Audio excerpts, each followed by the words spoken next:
use it so I can tell how far I need to be from here, kind of thing.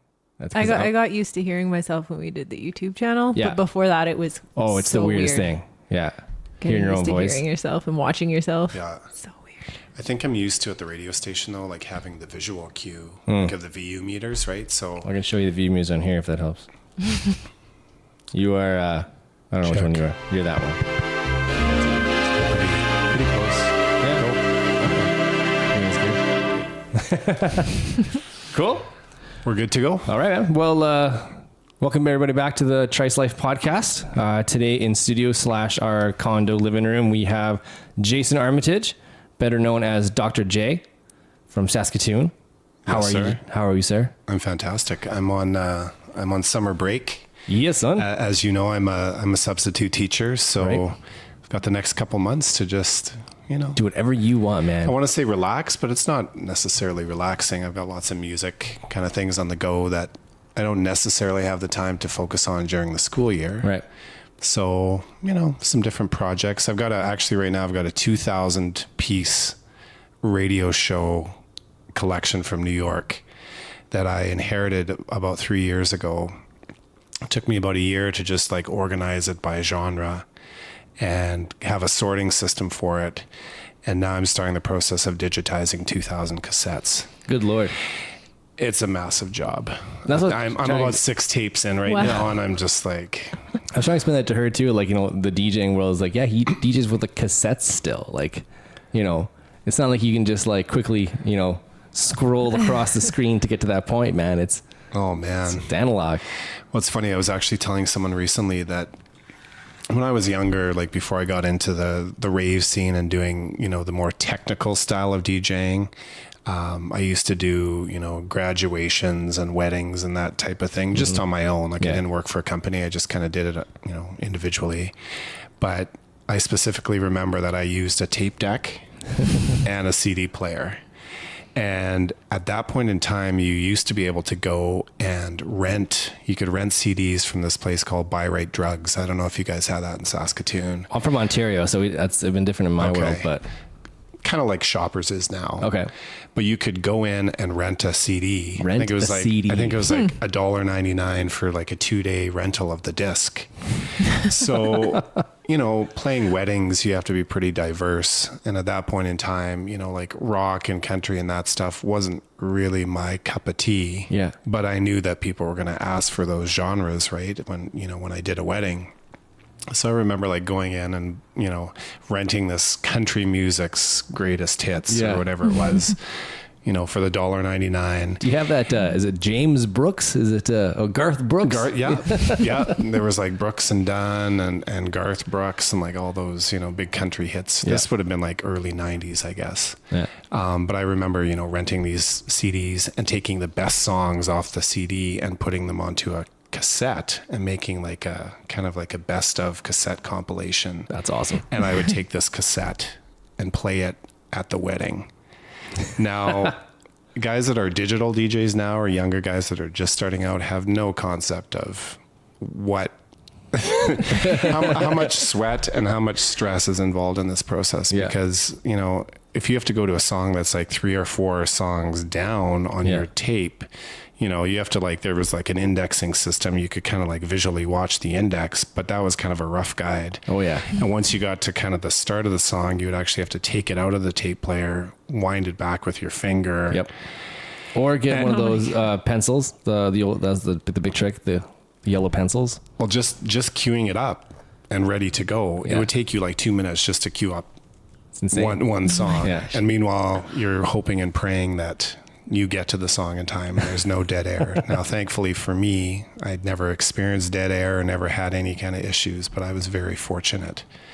I mean, now you can just, on a computer, you can edit things up in half a second and you've got your entire night on a playlist and it's pretty. Shuffle on Spotify. Best wedding hits. Go. Yeah.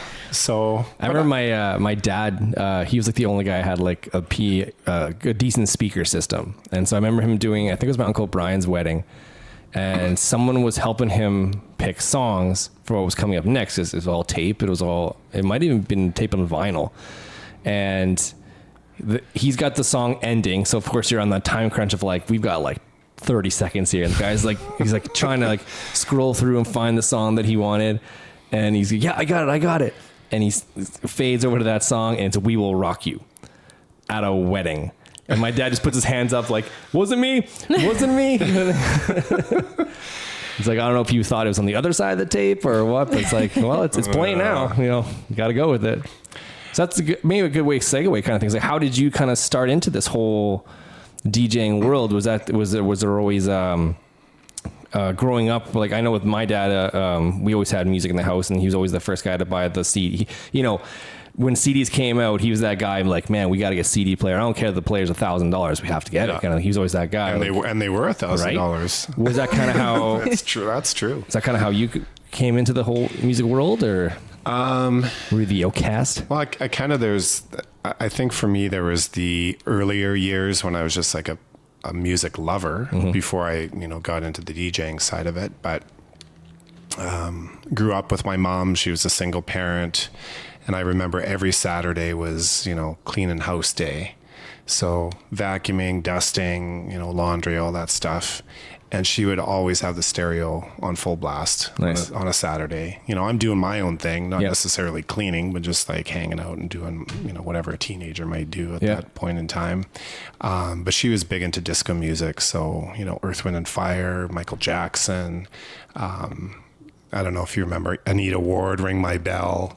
Like all those big... I know what that song is. Yes, I can. Yeah. So like all those kind of disco hits of the time. Yeah. And then she was also a big like Boz Scaggs, Led Zeppelin. Okay. Like she liked some of the rock stuff too, but like the funkier kind of rock stuff. Yeah. So I was always kind of exposed to music, and it was something that was always around me. And then I guess in 85, when I was 12, I bought my first album, which was a Grandmaster Flash record. Jump with both feet in. Nice. Yeah, that's awesome. So, I mean, before that, I had always kind of, I would dub cassettes from friends or record stuff off the radio. There used to be like Casey Kasem's, top 20 or whatever it was, countdown on the weekends. So, you'd always have your blank tape ready in the boom box. I did that all the time. Yeah. That was my summers basically. So, you'd buy your $2 or $3 blank tape, pop it in your machine, and it was always kind of like on pause and record, so that, when that favorite jam came on, you could just like unpause it and it would, record that song. And then you always have to hope that he doesn't start talking near the end of the song. To be like, don't, just let the song end. Just let the song end. So, I mean, at that point, I didn't have tons of money, right? So it's just like you tried to just record your favorite songs, and that was about it. Yeah. But then I bought my first, record, the Grandmaster Flash record, in 85, and I was 12 years old. Went on a family trip to Calgary, and we were in this like, just basic strip mall kind of thing, and, bought this record. And I just thought it was the most amazing, thing I had ever heard at that point. Was it vinyl or? It was a record. Okay. Yes. And actually in 2000, I saw Grandmaster Flash play in Edmonton, and I took that record with me, and he signed it. So that's like in my music room right now. My very first record I ever bought, signed by the artist. And that's like, if there was a house fire, that's the first thing. I'd be making the mad dash to the music room to grab that. Very cool. That's awesome. Yeah. Do you remember your first album you bought? No, but my parents I just listened. My dad was super cool. Same liked thing good too. Music. Yeah. Just listen to what they had. I think my first CD came with my awesome boombox that I got for Christmas, and I honestly think it was like the Titanic soundtrack or something. Thanks, right? Yeah. Mine was Offspring Smash. It was the first album I bought with my own money. Yeah. I remember going to Future Shop when it was still a really big deal and had a really good selection, and I took my allowance money and I bought Offspring Smash on cassette. And I remember we were driving home with my dad listening to it, and we got about 2 songs in, and he turned the car around and was like, nope, you're not listening to this junk. Oh boy. And made me bring it back, and got Aerosmith Big Ones, that are the greatest hits, on CD. That was that was my first foray into buying my own music. So it was good times. I always love to hear people's kind of early introductions to music and how that kind of guides their taste as they get older. Yeah. I think almost every person you talk to about music is going to say their parents hated their music when they were kids. I don't know. Is that super 100% For you, me? yes, that's 100%. For me, my parents never censored my music. Yeah. That was one thing that, you know what, you're going to listen to it, you're going to listen to it. So go for it. And like, honestly, like my mom, maybe not so much my dad, but I think my mom liked a lot of the music that I listened to. Yeah. But dad was pretty much just 70s rock, and that was mine. Was I mean, I was in Ontario still it's so hard. I have to remember kind of where I was living because I moved all over the place, military brat. And like Adam McMillan, a really good friend of mine in Ontario, his older brother was that guy who was into music first and knew everything. So we listened to what he listened to. Yeah. And it was all punk rock stuff. I remember he had a tape, it's super obscure, a band called the Minnesota Fats. And it was like on a cassette, they made their own cassettes, and it was like this fast punk stuff, and it just blew my mind. I'm like, what is this? I need to have all of this. And yeah, I can remember my parents being like, no, like this is, you can't listen to this. This is bad. I even remember drawing up, like back in high school, you used to put like your own artwork on your binders. Oh yeah. You know, you know, it's what you did. You just drew little pictures and taped them on. And I had one on there that said Gob licks ass. Band called Gob, and that was their thing. They had this slogan called Gob licks ass. I remember my dad like ripping off my binders, being like, oh, okay, maybe that was a little too far. maybe I should have pulled it back a bit there. I mean, like, you know, they, like I said, they're always super into music and that, but I think it's a little different genre than they were expecting, sort of thing. And I've kind of gotten pigeonholed a little bit, where I listen to like 1996 to 2006 punk rock. Yeah. That's about it. And I've been trying to open my mind a little bit more, but I find that I've definitely became very pigeonholed when it came to music, you know. And I think that maybe doing DJing, especially, probably opened your mind a lot more to different avenues of music, and not realizing that, like, no, it's either 1973 funk or it's nothing. Well, it's interesting you mentioned that, because over the course of supper tonight with my wife, we had a huge conversation about this tonight, actually. Oh, yeah. And I think it's really normal for the average person to kind of have this decade span of time in terms of the stuff that they really love and tend to listen to as they're older too, right? Yeah. Like, I think, you know, when you're 13 or 14, those are kind of the formative years when you're like exposed to a lot of music and tend to go out and buy your first album or whatever it is. Mm-hmm.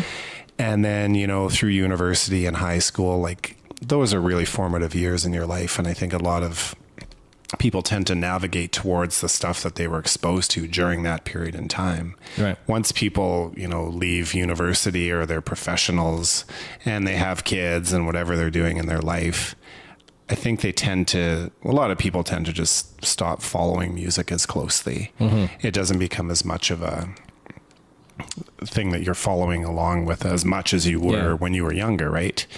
So that's why you get like a lot of, you know, a 60-year-old guy right now is probably like, oh man, AC/DC, you know, nothing touches AC/DC. It'll never get as good as it was, you know. And fair enough, because a lot of folks are like that. Yeah. I think you love what you love, and then you just kind of follow that throughout the course of your life, right? Mm-hmm.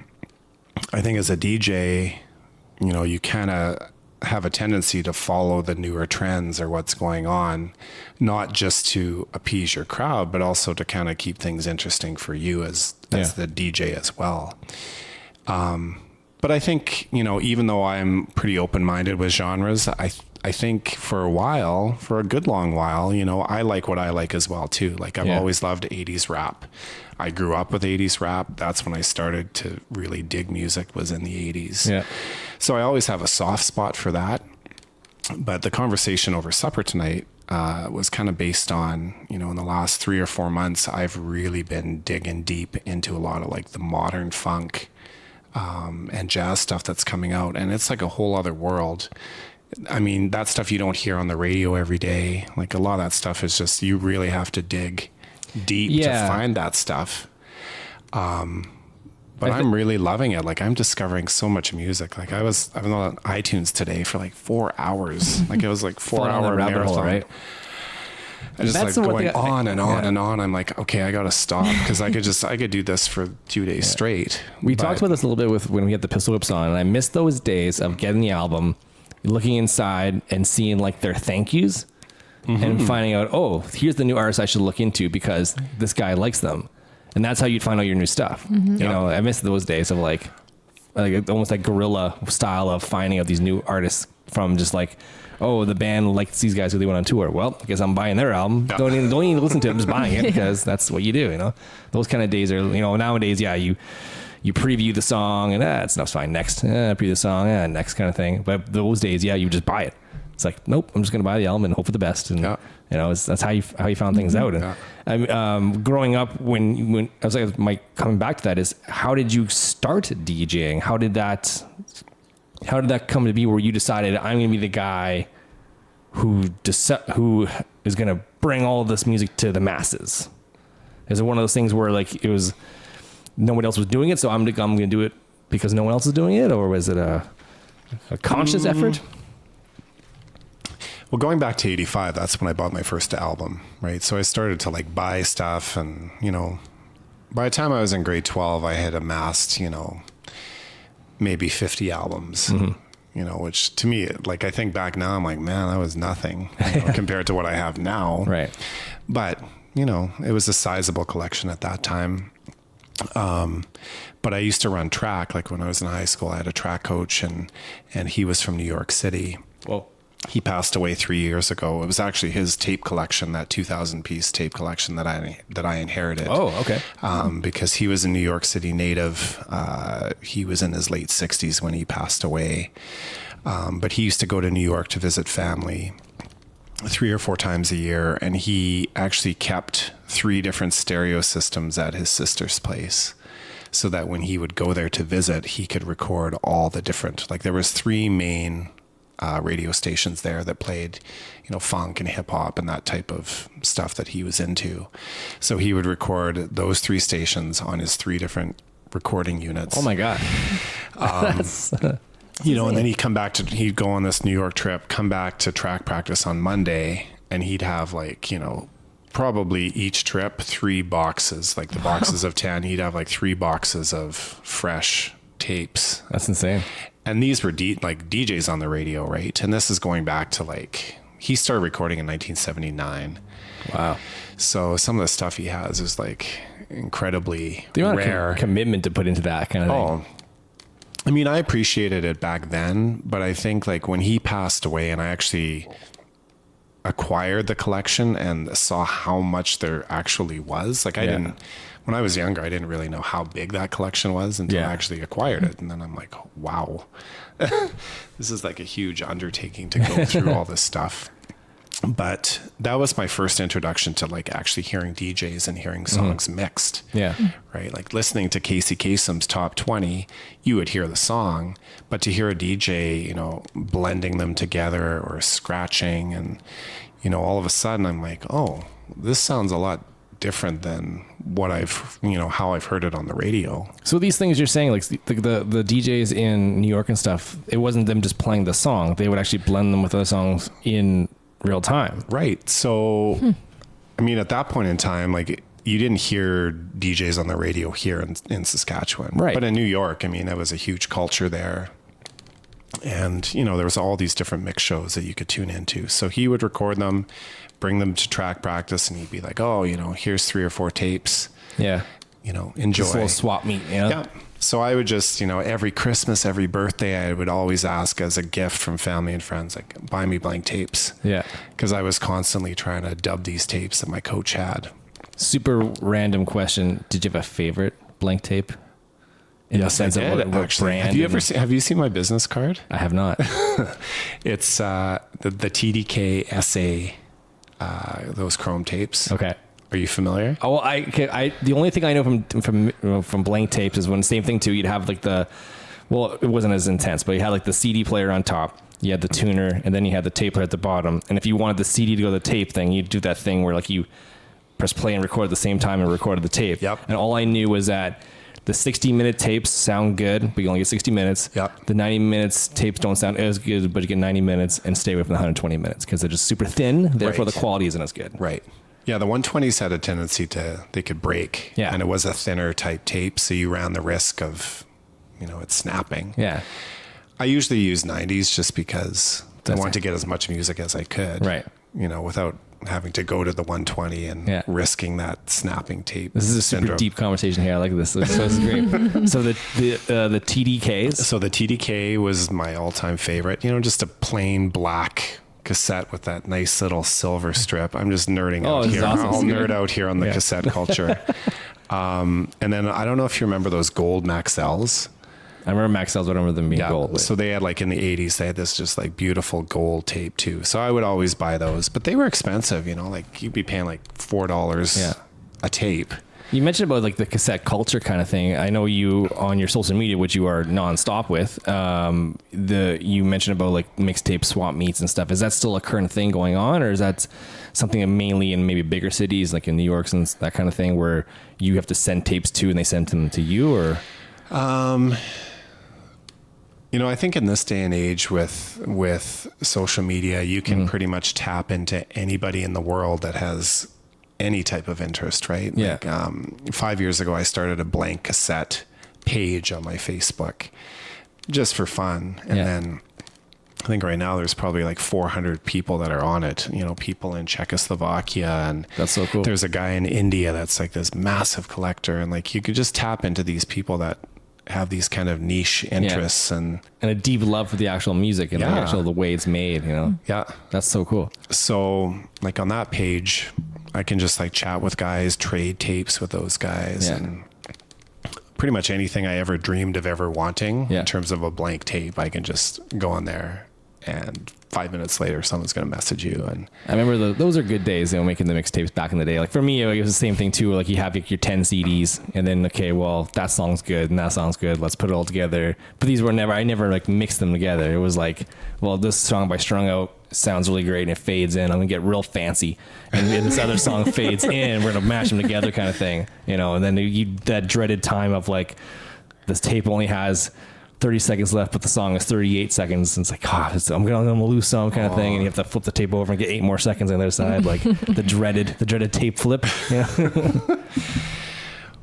Well, geez, the mixtape thing too. I mean, that's a whole other, when I say mixtape, I'm not necessarily meaning like a DJ mix, but just like, you know, I remember back then, if you like had a crush on a girl, you would make that mixtape for the girl, right? Like, oh, you know, so Susie, I've been checking Susie out. Yeah, she's a real nice girl. I'm going to put this, you know, little mix together and hopefully impress her with my music selection. Yeah, I made one for grade. You're a married man. Oh, you can't be talking about this. Well, you basically introduced me to punk rock. Yeah, so I did that too. it. Stephanie McBain, I think her name was, in Ontario. I made her a mixtape. She was like the farm girl down the road. And I didn't know how to talk to her, so I made her a mixtape, and it was probably just brutal. Like, it was funny, she's like, "Oh, thanks." But that was a real science, like trying to put together those mixtapes, because you had to try to figure out. You had to have a theme. So maybe the theme was love. If it was a girl, I was like, oh, find these good, like love, kind of sappy love songs or whatever. You know, maybe the theme is, you know, if you had a pep rally or something at the high school and you needed like high energy songs, then it's like, okay, how are we going to start the tempo kind of moderate and like bring it up to this like feverish pitch at the peak of the game? It should be all rise all the time. Right? So then you had to be like, okay, I need 20 songs to put on this tape. And then you had to time it out. You got to do the math. Right. Just like you said, you don't want to run out of time at the end of the tape.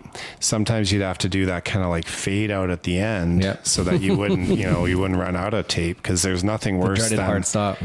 Cutting a song off at the end. Right. So it was a planning thing, right? Like you'd have this 90-minute tape, but it actually took you like 5 hours to compile the music, time it out, record it. You know, it was a science. It was. Nowadays, I've only got 50 gigs of storage space. I think I can make it work. I don't know. I love doing that, and I still do it every once in a while. Like I'll make a little compilation or. So what's your kind of go-to thing now in the local scene? When you mentioned about like things you're doing now, like, do you have like a steady couple shows you do in town, or is it always just kind of random, or are you always booked into certain places, or? So I would say in the last like 4 or 5 years, I've kind of gone more towards like the lounge type shows. my last like more club kind of gig that I was doing regularly would have been Lydia's. Like I was at Lydia's on Lydia's. Wednesdays for 9 years. Yeah. It's a brewery now. They're building Sun Brewing. Sundog? Sundog, maybe, I think. Oh, okay. Yeah, they're finally building something there. Okay. Used to be a big hole in the ground. Now they're finally doing something. Yeah, I don't know. That was kind of my last venue that I did, you know, like club type stuff. But now I'm really into the lounge gigs, you know, playing like funk and soul and jazz music, reggae, everything from stuff from the 40s all the way up to like modern funk and R&B. That's really cool. And just really mixing it up. I find that like there's not a lot of DJs that are really tapping into that in this market, and I love that stuff. Yeah. So you mentioned jazz a little bit. How was you played with Questlove? Yeah. How did that go? Before I address that question, Okay. I'm just going to finish my thought here. Sure. Yeah. So currently now I do Fridays at Drift. Yep. So I've been at Drift for a year now, and I'm there from 5 till 8 on Fridays. Yep. Playing all that stuff I just described to you. Yep. And just started a gig at the Remy Shift restaurant there on their patio on Saturdays. It looks beautiful. I haven't been inside. The pictures look amazing. It's amazing out there. So I'm there from 6 till 9 every Saturday. And then I still do my radio show on Fridays on CFCR. And what's the number for CFCR? 90.5. 90.5 CFCR. FM. Everybody check it out. Yeah. So Fridays, 9 o'clock expansions. And I've been doing that show now for 16 or 17 years. Holy Wow. crap. And I dive a little more into like the rap, the classic rap and stuff on that program too. So those are my steady gigs, but I often get, you know, like just random gigs and stuff too. Little special one-offs. You know, people hear what I do and they appreciate it. And they're like, oh, do you want to come do this art opening, or do you want to, you know, do this private function, whatever it is. But so right now I've got my 2 main gigs and my radio show, and then just kind of venture off into anything. That feels like enough. It's good. Yeah. I really like it. I mean, summertime right now, I've got a lot of downtime, which is really nice to just kind of recuperate. It is. But during the school year, it's busy. You know, if I'm working, teaching 5 days, and then I've got, you know, 2 shows on Friday and a show on Saturday. It adds up fast. Yeah. But they're not late nights. I mean, Right. both of those gigs, I'm, you know, home and in bed by, well, I'm not in bed, but I'm at home by 10 o'clock at That's night. not bad, yeah. So, you know, the days of being up till 3 in the morning doing club nights are... Yeah. I can't do it anymore. I just, nor do I want to do it. Like, I don't want to be up till 4 or 5. I've got a family, and it's just too difficult. Yeah. We worked the stages for Jazz Fest, and, you know, the final curtain calls at like 10:30. You get out of there, it's 11:30. You get home, it's midnight. You can't really go to bed right away. You're still kind of buzzing. It's 1 o'clock, and then you got to do it again at 8 in the morning. It's just, I couldn't imagine doing that all the time. So, yeah. That's too much. Well, I look at sometimes like guys that are my age, like I'm going to be 46 next week. But there's DJs that are my age that are still like touring and traveling around a lot. And, you know, I did a lot of that when I was younger. Not saying that I couldn't still do it, but that lifestyle is it's really hard on your body.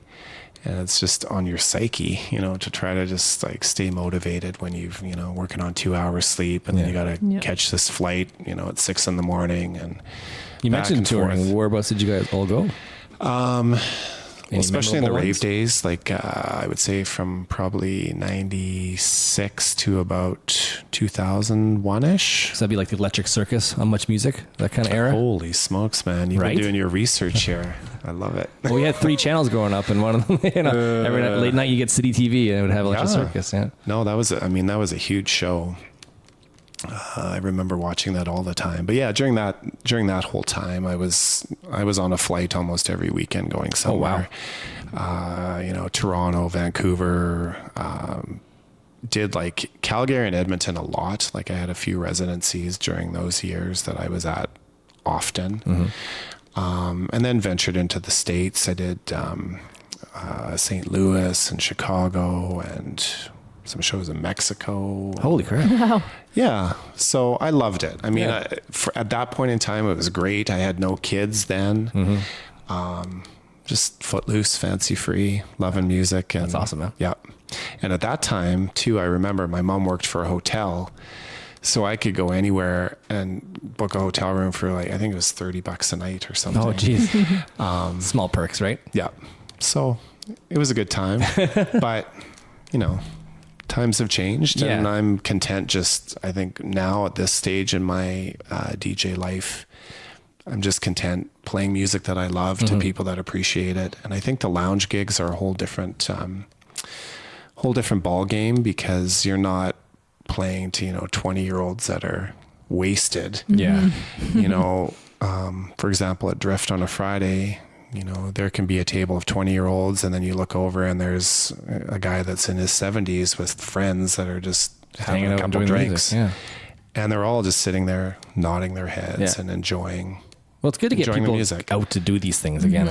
We talked about with the Whips again too, not to use them as a good example or anything, just because it's talking about music, but like that, the generation of trying to get people out of the houses nowadays is a little tougher. Like, everyone's stuck on their phones, and it's tougher to get people to like interact with humans. I know it's a novel idea, and I think like even just something as simple as that, it doesn't have to be a crazy night. It doesn't have to be we're setting off fireworks left, right, and center. But we're gonna bring in a bunch of cool music. Hell, even maybe learn something about the music and just hang out. You don't have to like knock down walls and party just to get out of that. I think we need to get people doing that more. Yeah. Ooh, that's a big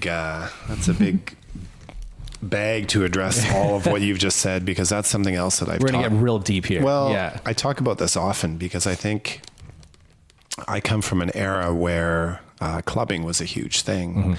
I grew up in Regina, moved to Saskatoon in 2002. But I remember in Regina, when I was in university, like you could probably go out. There was probably 4 or 5 really good spots each week that you could go out and dance, meet people, hang out with friends and chat, whatever you want to do. And that was weekdays too, right? Like we always had our little circuit, Thursdays we're going to Lauderdale's, and Fridays we're going here, and Saturdays here. And like, I think there was a Wednesday night thing too that we would go to, but you could go out numerous times. I mean, people were going out till 3 in the morning on a weeknight. Yeah. Well, it's kind of your thing too. Yeah. I was 19, 20, 19 or 20. So yeah. Tuesdays would have been double deuce. Double deuce. Wednesdays, I think overdrive, or no, was that Thursdays? No, Thursdays was Long Branch, and Saturdays was Long Branch. Fridays was also overdrive. So I think we had Sundays and Mondays off. Me and Michelle. That's so funny. And people would suffer. I mean, in terms of, you would drink and you're like, whatever. I got class at 8 in the morning, but whatever. Who cares? I honestly don't know how we did it. Well, she slept in. I went to work for 8 every day, and I just would go. I don't know. I didn't. Now I'm like, oh my God, I had 3 drinks last night. Just hurting. I think those clubs really served a few different functions. Like there was a certain segment that would go for the music itself, right? Like, you like dance music, so you're going to go to this dance club because you like that style of music, and that's the only place that you could really hear it. Yeah. So there was the kind of the music component of it. And then there was a component of potentially meeting a partner. People don't really talk about that lots, but I think it served a purpose. I think lots of people, it was an opportunity to go out and meet potentially your significant other, right? Like, have a few drinks, loosen up, do a couple laps, dance a little bit, and hey, kind of eye up this person that you find attractive, and maybe you guys will make a connection, whatever. Such a novel idea, going out. Again, I want to bring this point up again of going out and talking to humans. Nowadays it's, you're on your phone, you swipe left and you found somebody, you swipe right and you haven't. Or it might be I might have got that backwards, but whatever it is, you know what I mean? Like, I remember going to Overdrive and like, same thing too, just seeing like, is anybody nice here tonight? And you do a couple laps and you make eye contact and you don't say anything right away. You give like the little nod or whatever, and then do another lap, and maybe you get a little closer, and by the end of the night you might exchange phone numbers, whatever. It was a novel idea. It was crazy. But I think nowadays, basically you can do anything that you need to do, you can do from the comfort of your couch. You're hungry, order in takeout. You want some drinks, you can have a case of beer delivered to your house. You want to find your significant other, you can Tinder, whatever dating site you want to go on. Yeah. I mean, there's pros and cons, but I really find that we're just getting more and more into this place of not feeling like we need to go anywhere other than just the four walls of our home to do everything that we used to actually have to make an effort. That's a great way of saying it. Make an effort, right? Like everything's it's too easy. And from the music standpoint of it, I think you can go on YouTube now and see any band that you want to see in concert. Right. It's not the same as being there, right? But for people that can't afford it necessarily, or just want to sit on their couch and have their drinks that they ordered in. What are you going to do tonight? Oh, U2, the U2 concert from last weekend. They were live in Germany. Okay, well, we'll sit here and Glastonbury was 2 weeks ago. Let's just watch the entire thing. Well, yeah. So now it's like you don't have to really go out ever. Yeah. But it's good though. I mean, that you are still doing this. And I always tell people, like, cause we go to Earl's every now and then, and every now and then you're at Earl's too. And I mention that, if you ever want to see like a live DJ and people actually mixing music, you got to come see Dr. J. That was probably just reminding me right now. I had the unfortunate nickname of Tie growing up. Pardon? Right. I don't know how. How do I not know that? Yeah. All it took was this interview, and now your wife is. And what I'm wondering is, like, it's such a weird question, but to me, it's a very important question. Is, did you want to be called Dr. J? Yes, I came up with the name. Well, that's good. Yeah. Because I was wondering, like, I didn't want to bring that up where you're like, that stupid Dr. J name's following me around now, and I can't get away from it. No. That's good. And there wasn't any like big rationale for it. I mean, it was based on the basketball player, Dr. J, Julius Erving, right? Yeah. I think mine just came from my insecurities of Tie, and every time I think of a nickname, it just brings me back to that. So I just need to maybe just talk about that. I think I feel better now that I've talked about it and got out in the open. Mine was Susie. Figure that one out. Yeah. My whole family still calls me that. Yeah. And you like it or don't like it? It's just I don't give a choice. It's my name now. Like if someone yells Susie on the street, I'm going to look. Yeah. It's so strange. Now, Nobody else though, just my family. Yeah. If I call you Tie at Long and McQuaid, you might I'd appreciate if you wouldn't. I'm getting the death glare over here. Yeah. Right. Speaking of Long McQuaid, I remember how we met because you always used to rent gear. Yeah. You're the only guy who used to rent this powered mixer that nobody wanted, but you liked it because it was simple. Yeah. It had the 2 speaker outs in the back and the knobs in the front. Yeah. I own that system, by Do you the still way. own it now? That's awesome. Yeah, that's how we met. It was going to be probably around that time, 2005, maybe 2006, give or take. Yeah. And I always remember I always had put it aside just in case he happened to come in, because I know if anybody wants, it's going to be him. Yeah. And that's probably why it got rented out so much, because just from you, which is good. Which is good. I also wanted to ask too, growing up with the DJ world and stuff, was there anyone specific that you want to talk about that really got you into the whole, let's call it the mixtape culture? Or was there anyone around here, or was somebody that you heard of that maybe really got you into it? Well, let's go back to the track coach thing and being exposed to those tapes. Yeah. That was what inspired me to become a DJ, because I was hearing these mixes that I couldn't hear anywhere, had never heard before. And then I started thinking to myself, like, how are these guys doing this? Like, I had no idea. And how was it doing it? Because I wasn't there. I wasn't around them. So is it just physically 2 players and just a crossfader in the middle kind of thing? So they would have had a DJ mixer and 2 turntables. Yeah. Right. But living in Saskatchewan, I was still in high school, had never been to clubs. There were club DJs in Regina at that time that would have been mixing, but I didn't know that, right? Because I wasn't going to the clubs. Yeah. So my exposure was these mixtapes from New York radio. So I remember walking down the halls of high school one day in grade 12, and a buddy of mine says, "Hey, I've got a mixer. Do you want to buy this realistic Radio Shack mixer from me?" Yeah, sure. How much? $10. Sold. So he sells me this little 2-channel battery operated, which I still own this thing. It's just I want to actually take it out to a gig sometime just for fun to fire that thing up. And, but I remember buying it for $10 from my buddy, taking it home, hooking my mom's turntable up, I think I had a tape deck as well that I hooked up, and just started experimenting, trying to like blend the songs together and try to replicate what I had heard on these mixtapes. Now it was terrible. It was horrible. Now, because I used the tape deck and the turntable for my mom's sound system, I had no way of recording what I was practicing. So then I had the brilliant idea of taking my boombox with a blank tape in it and setting it in front of the speaker. Yes. So I could record it kind of live.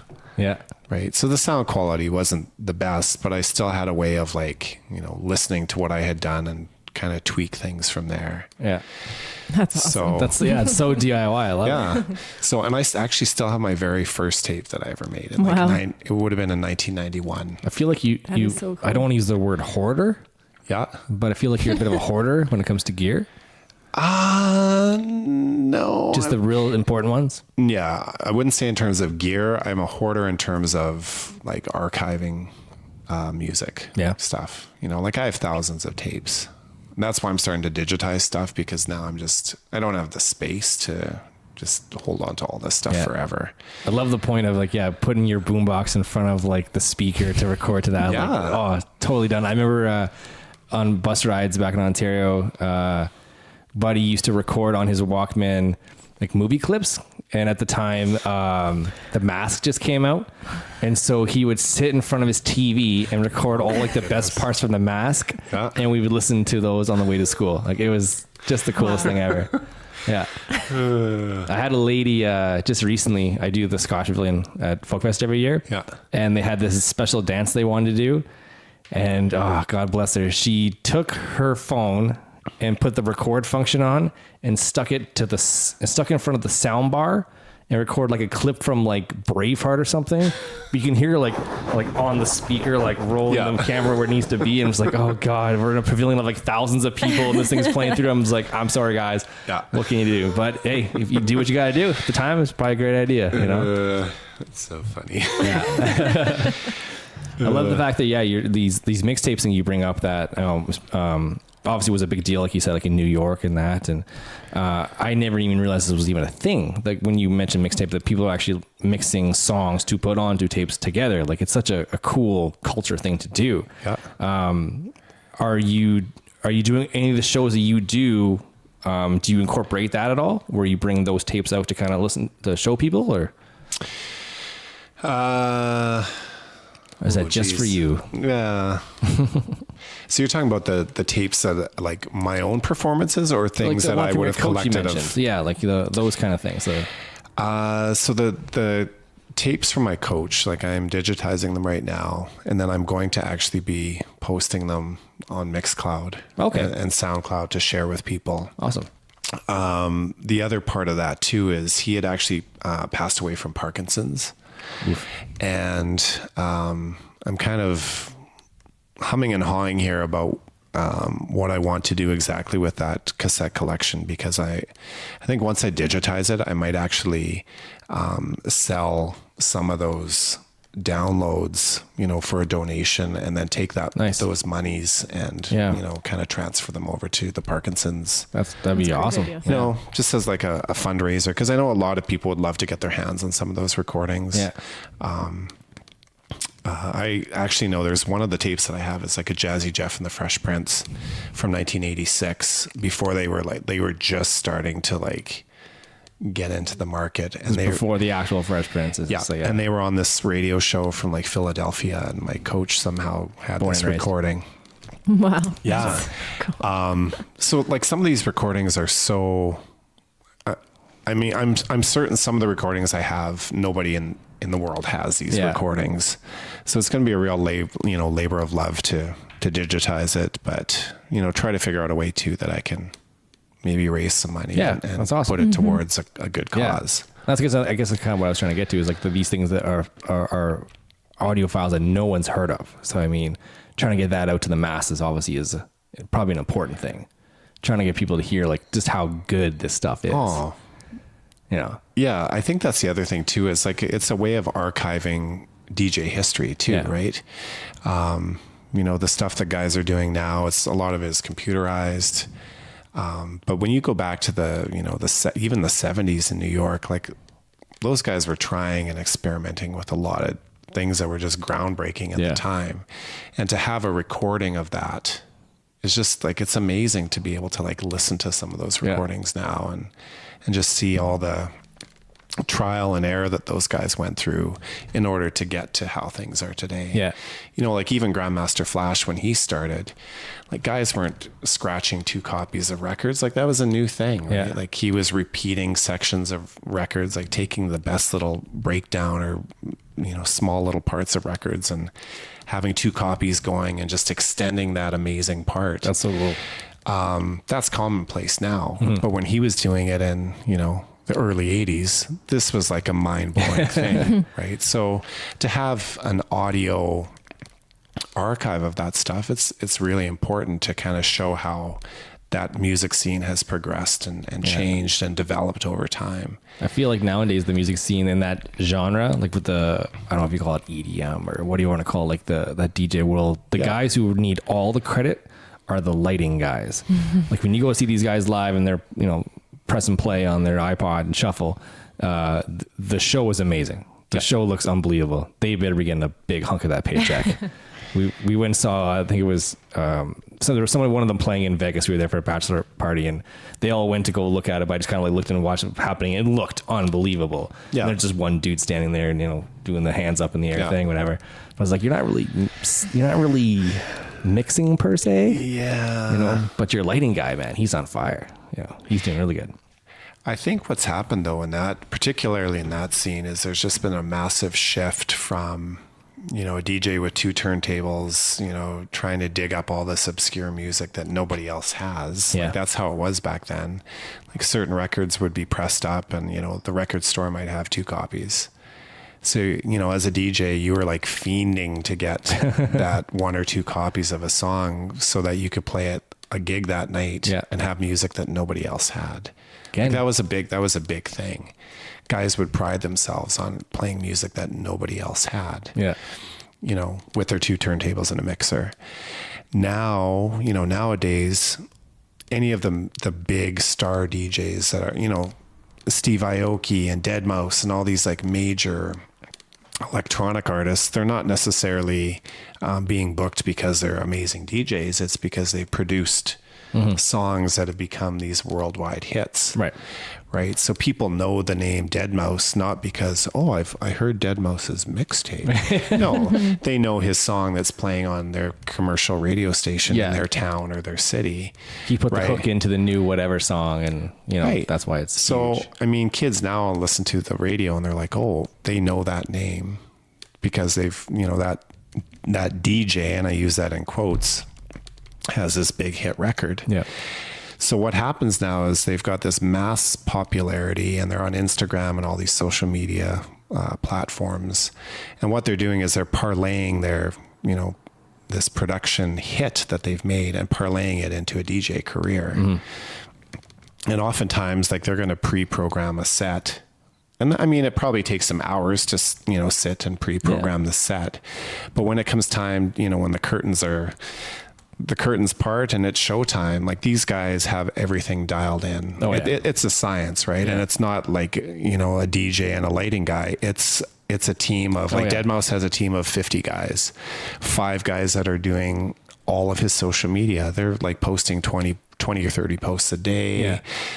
They're hitting the streets. They're doing all these different things, right? My era, it wasn't like that. Right. You might have an agent, like the big DJs had an agent.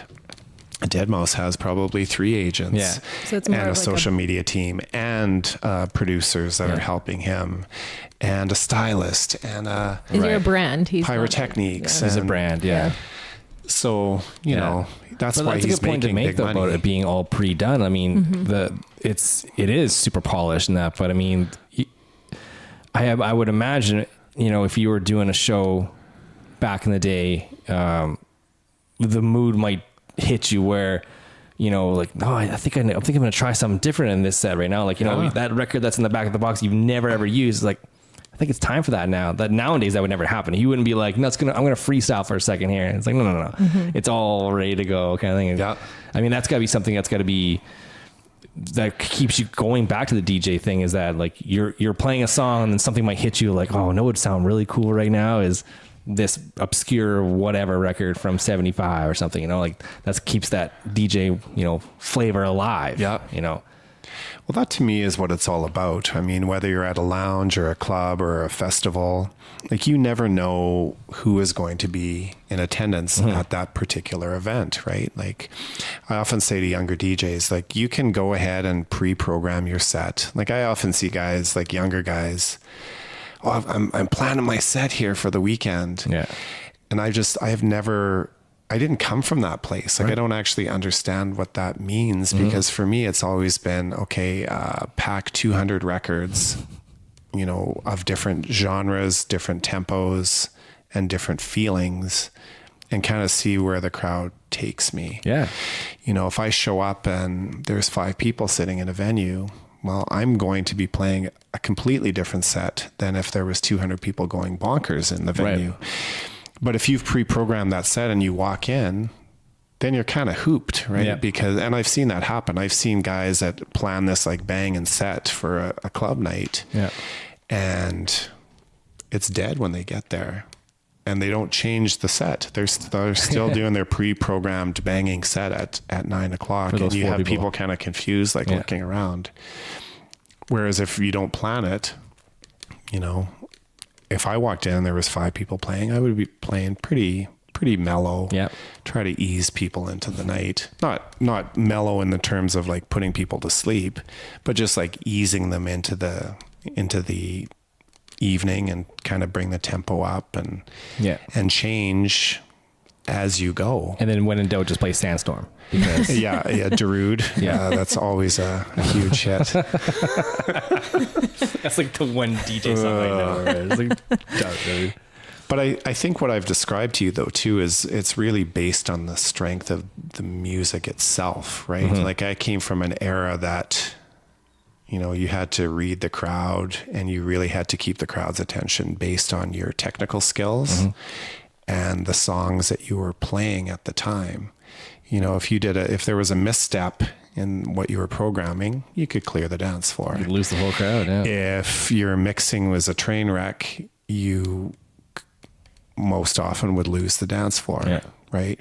Now you're in a situation where everything is pre-programmed and there's never a misstep. It's just perfect the entire way through. And guys will play, you know, these big name DJs. It's not necessarily, they could play a song that might not suit that moment, but because there's all these pyrotechnics and crazy lights going on, people kind of forget, like, you know, that's capturing their attention and getting the hands waving. And That's what I mean. It's about and the the lighting excitement guy. too, Yeah. right? So the song might not be the best, but all this other stuff's going on too. Yeah. So it kind of like masks, Yeah. you know, the DJ itself. It just kind of takes away from it a little bit. Different But, style. Yeah. yeah. So Before we forget, you were going to mention about Questlove. yes. So just recently we had Questlove here in Saskatoon for Jazz Fest, and you got to do do I call it a set? Yes, an opening set. An opening set for Questlove. How was that? It was amazing. Yeah. Yep. Have you met Questlove before? No, I have never met him. Obviously been a fan of the Roots for many years. And I knew that he was a guy with impeccable musical taste. So Okay. I was like, you know, I was expecting good things. But I've seen the odd video like on YouTube of him playing, but I didn't necessarily know how he would string the music together or how it would piece together. But his set was awesome. I have to say lots of times, especially guys like DJs that I loved in the 80s or 90s, lots of times if I see them now, they try to steer too much in the direction of staying current to, you know, what a 20-year-old would like. Yeah. And it's not really my cup of tea a lot of times. It's not why we're there to see you. You know, we like you because of the stuff you've done before. We're not trying to get you to, you know, patronize us and, you know, whatever's current. Don't play that Taylor Swift song. We don't need to do that right now. Right. So I find like sometimes DJs from that era are trying to just play the top 40 hits now instead of like the stuff that actually made them who they are and built up their reputation. Sometimes it seems like they're just kind of like selling themselves a little bit short to try to look like they're cool or hip, right? He did not do that. You know, like he was playing mostly 70s and 80s stuff, Yeah. you know, funk and R&B and disco, and that was his entire set. I actually sat, like, I finished my opening set and then I sat on the stage, and literally I was maybe 6 feet away from him and just sat there for 2 hours nodding my head. I just loved it. That's awesome. You know, and he wasn't the most incredible technical DJ I've seen, but the way he read the room and his choice of music was really enjoyable. That's really cool. So it was nice to see. That's awesome. Yeah. What's next for Dr. J? Ooh, that's a good question. I think I'm kind of moving forward, kind of going more in a direction of trying to incorporate a lot of kind of nostalgic type items and collectibles in a lot of my sets. Something that I've always done on a small level, like trying to display like album covers and things like that. Yeah. But in the last like year or two, I've gone really hard on buying a lot of just collectibles and memorabilia, whether it be like 70s and 80s movie stuff, press photos of different artists and stuff like that. Like, I feel like you've had your hands in a lot of little things. Like, I remember for a while, did you not have like a record company at some point, or you were distributing, I've had two record labels. That's crazy. But I've kind of put those on the back burner. Laid them to rest now. Okay. So I can just kind of focus on my DJ stuff now. That's good. Yeah. I mean, it's nice to broaden your horizons and try different things, but I think at the end of the day, there's only so much time in a day, and you kind of have to hone in on. Yeah. Don't want to set yourself too thin. You know? Yeah. Yeah. So you get tired, and it becomes a job then. Yeah. You're not enjoying it then. But yeah, in terms of the collectibles, to give you an example, recently on eBay, I won an auction for some Seinfeld. Do you remember slides? Like, I don't know if you remember this as a kid, but you could look at like photographs, or sometimes you could get those like little slides. In the white cardboard. Yeah. Yeah. You know, a little white cardboard frame around it, and you put in that little carousel. Yeah. Yeah. And it would just click to different pictures. So I recently won this collection of Seinfeld slides. It's like 20 slides from Seinfeld TV show from 93, 94. Really? Yeah. So I also recently bought this, like, it's like a kind of like a screen, a light up screen that you can, I bought this like maybe 2 or 3 months ago. It's like a big screen, and you can actually put the slides on, and it illuminates them. Yeah. So I've started to take that out to shows and kind of display some of these slides. So cool. So the Seinfeld one is one that I just recently acquired, but I've got everything from like Hulk Hogan and wrestling collectibles to tons of music stuff, you know, Tears for Fears and Culture Club and lots of different rap artists and stuff, and just finding these slides and different things.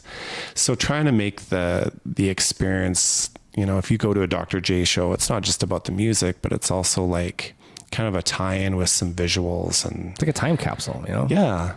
So I've always been really interested in the collectible things. So trying to tie that in a little bit more with the music and make it a more interactive experience with the people that are coming to the shows. Super random side note.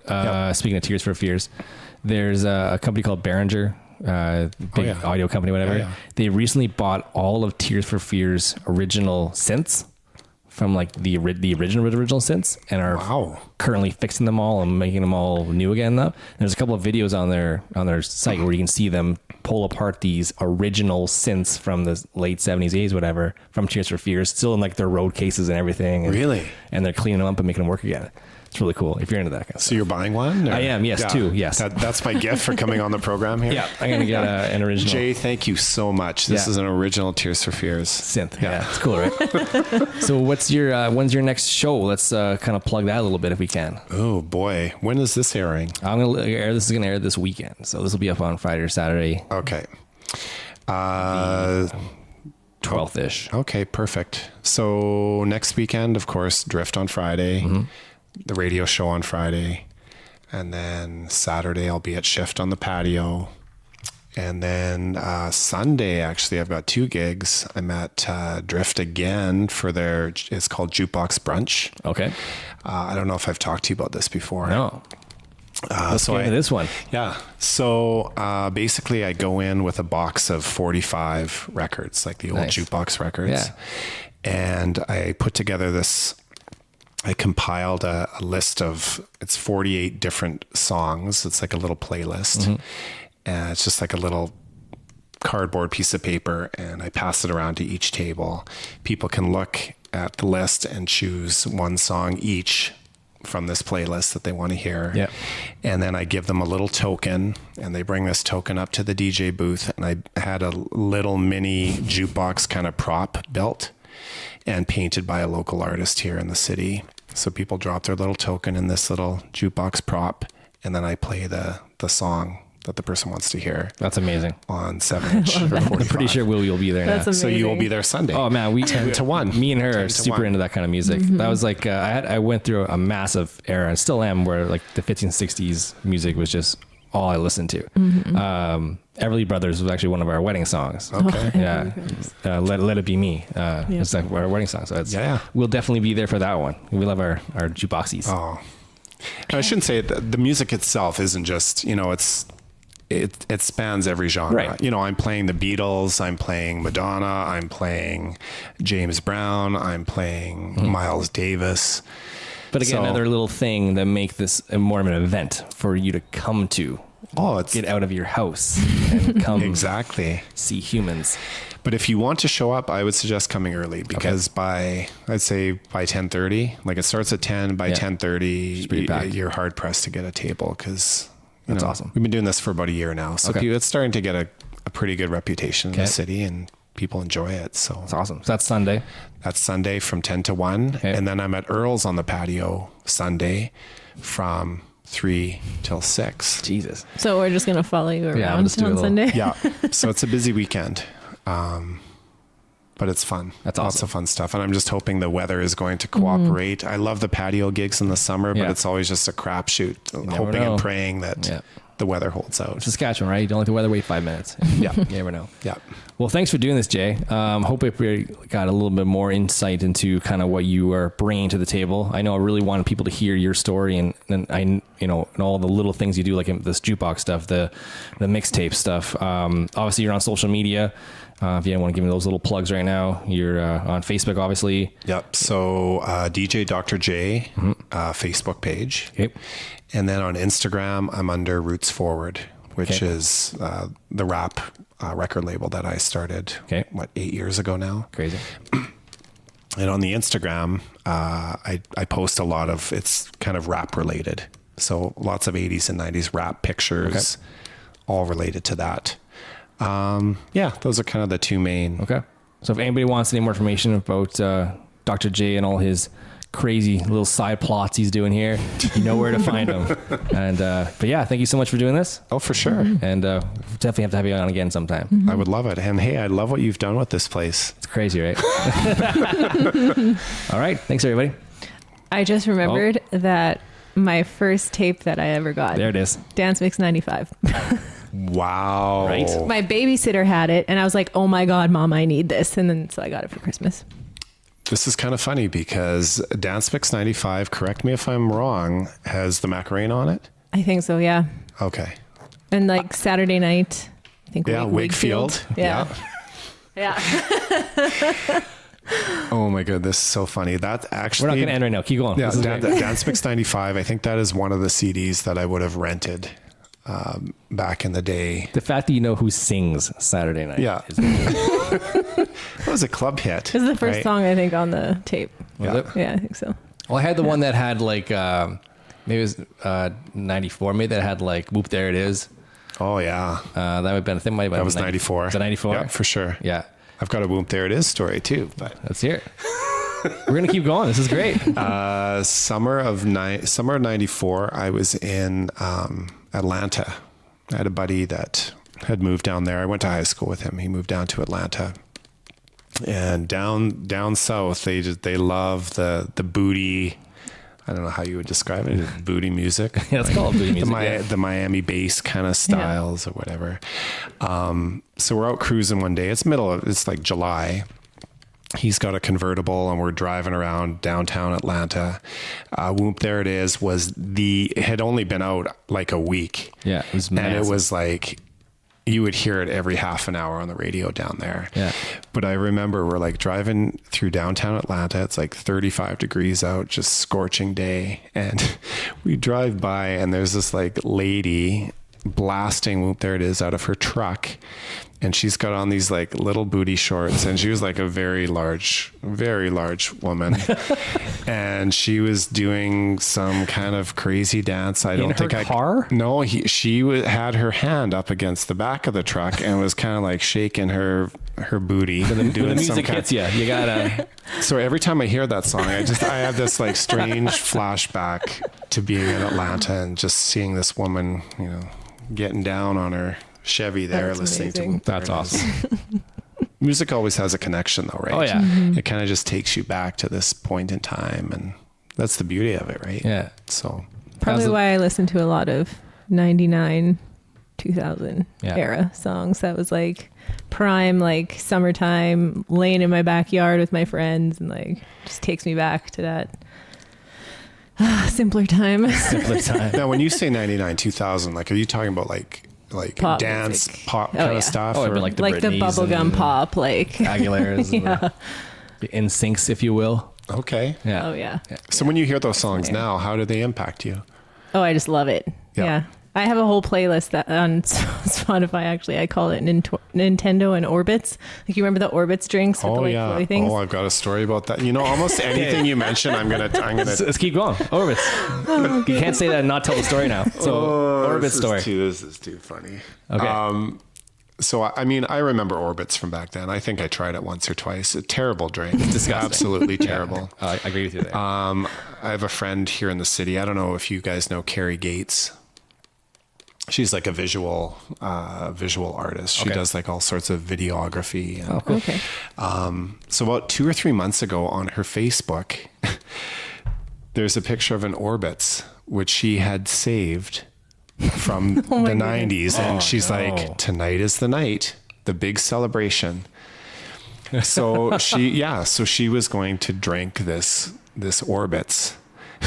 So instantly my first thought was like, okay, I'm going to YouTube this and see like, what's the safety factor of like drinking something that's, Because what's in those things, like gelatin or something too, isn't it? Like the whatever. I don't even Who know. even knows what it's made I don't of? even know. I liked them. So of course I YouTube it right away. There's like some guy on YouTube that's like doing the same thing that Carrie was going to do. And Yeah. he pops this bottle of Orbitz and chugs it away. And, he's like gagging and stuff. He's like, I do not recommend drinking this. So, I instantly copy and pasted that YouTube video, sent it to Carrie. And I still have yet to do the follow up. I mean, she's still alive. I was So gonna say, obviously you checked, right? Yeah. But it couldn't have been a good scene. I mean, it was goodness. bad 30 years ago, so I can't imagine. It's not like a fine wine. Yeah. It's It's like a fine wine you leave by your furnace for 30 years. It just gets worse and worse. That's awesome. Well, thanks again so much for this, Jason. This was a lot of fun. And I feel like we just need to sit on the deck somewhere and just talk stories now. So let's do it. yeah, we'll have you again and we'll sit on the deck and have a good day. Sounds good, man. Thank you so much for having me. All right, man. See you guys.